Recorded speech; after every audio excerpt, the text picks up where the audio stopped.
baik menyalakan lilin kecil daripada kita mengutuk kegelapan, kata Confucius. Perkenalkan, nama saya Sahanjan Soekardi, mahasiswa IAIN Ternate, Fakultas Usuluddin Arif dan Dakwah, program studi Sejarah Peradaban Islam. Assalamualaikum warahmatullahi wabarakatuh. Dalam beberapa menit ke depan, saya akan membahas tentang Daulah Umayyah di Andalusia.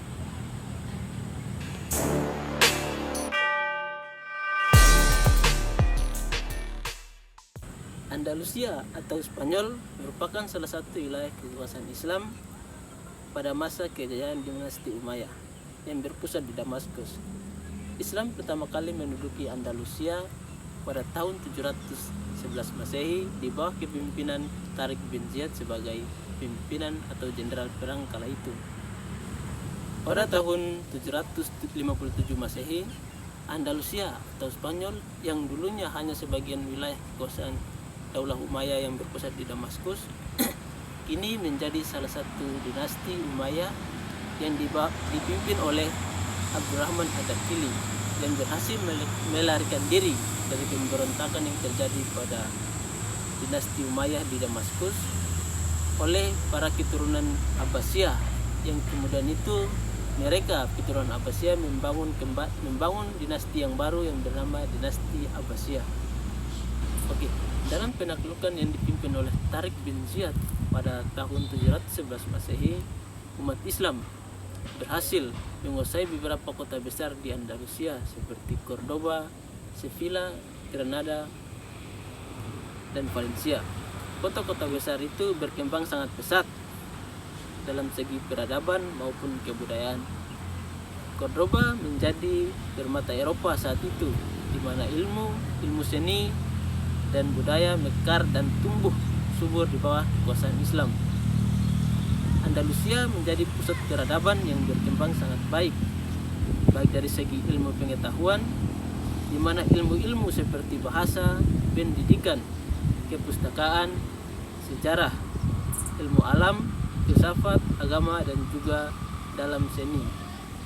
Rusia menjadi salah satu pusat peradaban ilmu pengetahuan dan kebudayaan yang berhasil dibangun umat Islam. Banyak negara-negara Eropa yang datang untuk menimba ilmu pengetahuan di perguruan-perguruan tinggi yang berhasil dibangun oleh dinasti Umayyah di Andalusia. Ilmu-ilmu yang berkembang pada saat itu seperti halnya ilmu kebahasaan. Dalam ilmu kebahasaan murni juga filologi, tata bahasa, leksikografi. Masyarakat intelek Islam di Andalusia sebetulnya sedikit tertinggal jika dibandingkan dengan orang-orang Irak. Akan tetapi profesor Universitas Cordoba kelahiran Armenia yang awalnya belajar di Baghdad kemudian disusul oleh Muhammad bin Hasan al-Jubaidi, seorang muridnya berdarah asli Andalusia atau kelahiran Sevilla, yang mewarnai hampir seluruh gurunya itu. Orang Islam Andalusia juga berjasa atas penyusunan tata bahasa orang Yahudi Hebreu yang secara esensial didasarkan atas tata bahasa Arab. Kalau dalam ilmu pendidikan, titik berat ilmu kependidikan yang berkembang pada masyarakat intelek Islam Andalusia adalah perhatian mereka kepada keharusan seseorang bisa membaca dan menulis secara mendasar, ditujukan kepada kecakapan membaca dan menulis Al-Quran, tata bahasa Arab, dan syair. Di samping itu, kegiatan kependidikan juga dalam hal-hal tertentu berpusat pada persoalan hukum dan fikih yang merupakan istilah derivat tidak langsung dari kata syariah atau wahyu dan mengalami penyempitan makna. Dalam ilmu kesejarahan ada salah satu tokoh yang sangat terkenal dalam khalayak umat Islam, yaitu Ibnu Khaldun, atau sangat terkenal sampai saat ini dengan bukunya yang berjudul Muqaddimah.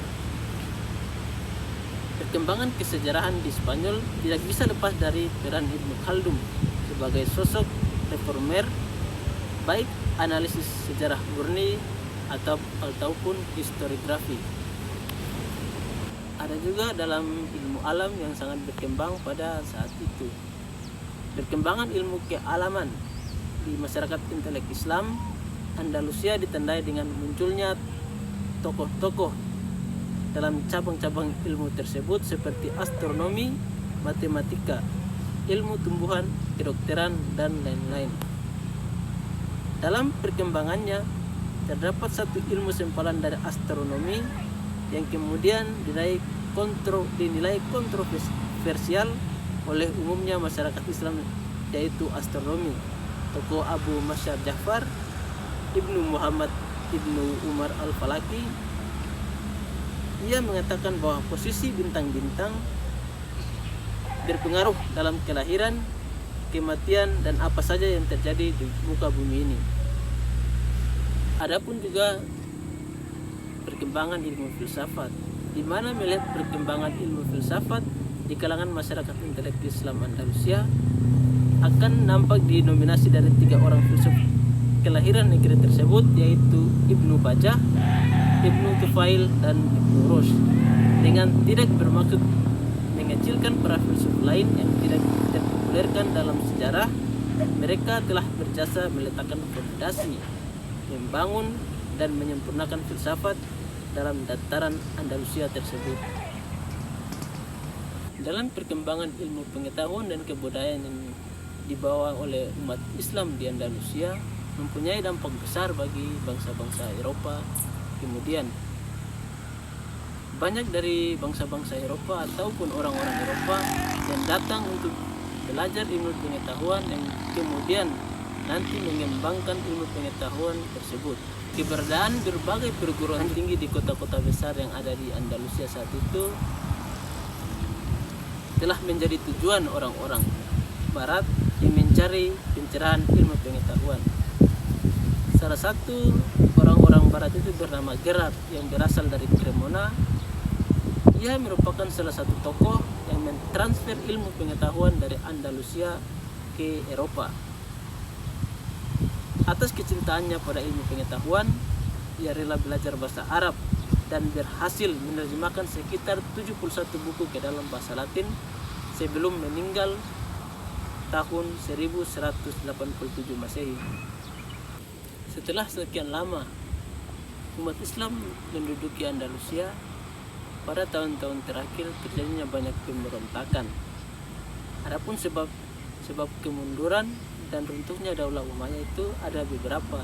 Yang pertama itu terjadinya pemberontakan, yang kedua perubahan struktur politik, yang ketiga munculnya raja-raja kecil, yang keempat melemahnya kekuatan militer dan perekonomian, dan yang kelima atau yang paling terakhir munculnya kekuatan besar Kristen di Andalusia. Kekuasaan Daulah Umayyah di Andalusia kemudian runtuh pada tahun 1492 ketika Kristen berhasil menguasai kota-kota besar di Andalusia. Mereka memberi pilihan kepada umat Islam, yaitu 2 pilihan: tetap tinggal tetapi harus memeluk Kristen, atau pergi meninggalkan Andalusia. Dalam beberapa pembahasan yang saya bahas mengenai dengan kekuasaan Andalusia terkait dengan peradaban, terkait dengan kebudayaan yang tinggi, akan selalu runtuh jika ada kebudayaan atau peradaban baru yang muncul. Seperti itulah dunia bekerja. Peradaban yang baru akan menggantikan peradaban yang lama. Satu-satunya hal yang tidak berubah di dunia ini adalah bahwa segala sesuatu pasti akan berubah, kata Herodotus. Sekian saya akhiri. Wassalamualaikum warahmatullahi wabarakatuh.